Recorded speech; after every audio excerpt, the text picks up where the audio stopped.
இப்போ ஆல்ரெடி சொன்ன மாதிரி பாகிஸ்தான் பிரச்சனை இல்லை, பாகிஸ்தானியர்கள் இங்கே வந்து மருத்துவ உதவிக்காக தமிழ்நாட்டிலலாம் வந்து சிகிச்சை பெற்றுட்டு இருக்காங்க. இந்தியா முழுவதும் பல இடங்களில் வந்து மருத்துவத்துக்காக வந்திருக்காங்க. அவங்களெல்லாம் இந்தியா விட்டு வெளியேற்றணும்னு சொல்லி ஆர்டர் வந்தது. அதுக்கு தமிழ்நாட்டு தரப்புல இருந்தாங்க ட்ரீட்மெண்ட்டுக்காக வந்திருக்காங்க, அவங்கள போய் எப்படி அப்படின்ற மாதிரி ஒரு குரல் எழ ஆரம்பிச்சிது. இது தொடர்பாக அமைச்சர் ஒருத்தர் கருத்தை பதிவு பண்ணியிருக்கார். யார் அவர், என்ன சொல்லியிருக்கார் பார்த்துருவோம் வாங்க. அமைச்சர் சேகர் பாபு அவர்கள் அவர்கிட்ட என்ன கேட்டாங்கன்னா, தமிழிசை சவுந்தரராஜன் நம்ம வந்து சொல்லிட்டாங்க, நீங்கள் மட்டும் பாகிஸ்தானியர்களை தமிழ்நாட்டிலேருந்து வெளியேற்றல பின்விளைவுகள் பயங்கரமாக இருக்கும் அப்படின்னு சொல்லிட்டாங்களே, நீங்கள் என்ன பண்ண போறீங்க அப்படின்னு கேட்டால், அதுக்கு சேகர் பாபு அவர்கள் என்ன சொல்கிறாங்கன்னா, என்ன அந்த அம்மாவே துப்பாக்கி ஏந்தி போராடுவாங்களா எங்களை எதிர்த்து?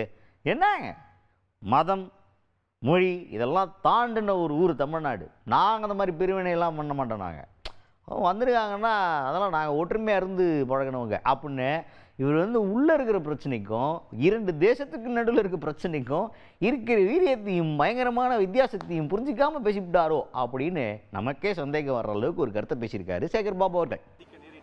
என்ன பண்ணுவாங்களா, அந்த மாதிரி துப்பாக்கி ஏந்துவாங்களா என்ன? இது இனம் மதம் மொழிகளுக்கு அப்பாற்பட்ட ஒரு பூமி. தீவிரவாதத்திற்கு எப்பொழுதுமே மாண்புமிகு தமிழக முதல்வர் அவர்கள் துணை போக மாட்டார், இரும்பு கரம் கொண்டு அடக்குவார். அமைதி பூங்காவாக இருக்கின்ற தமிழகத்தில் இது போன்று ஏதாவது விஷ விதைகளை விதைக்க முற்படுகிறார்கள். அதற்கு துளியும் தமிழகம் இடம் தராது. இந்த வட்டத்துடைய திராவிட முன்னேற்ற கழக செயலாளர் கூட ஒரு இஸ்லாமிய வகுப்பை சார்ந்தவர் தான். ஆகவே இனத்தால் மொழியால் மதத்தால் பிளவுகளை ஏற்படுத்தி தேர்தலில் குளிர்காயலாம் என்று நினைக்கின்ற மாண்புமிகு முன்னாள் ஆளுநர் தமிழிசை அவர்களுக்கு குளிர் ஜுரம் தான் வருமே தவிர வேறு எதுவும் இதில் கிடைக்காது.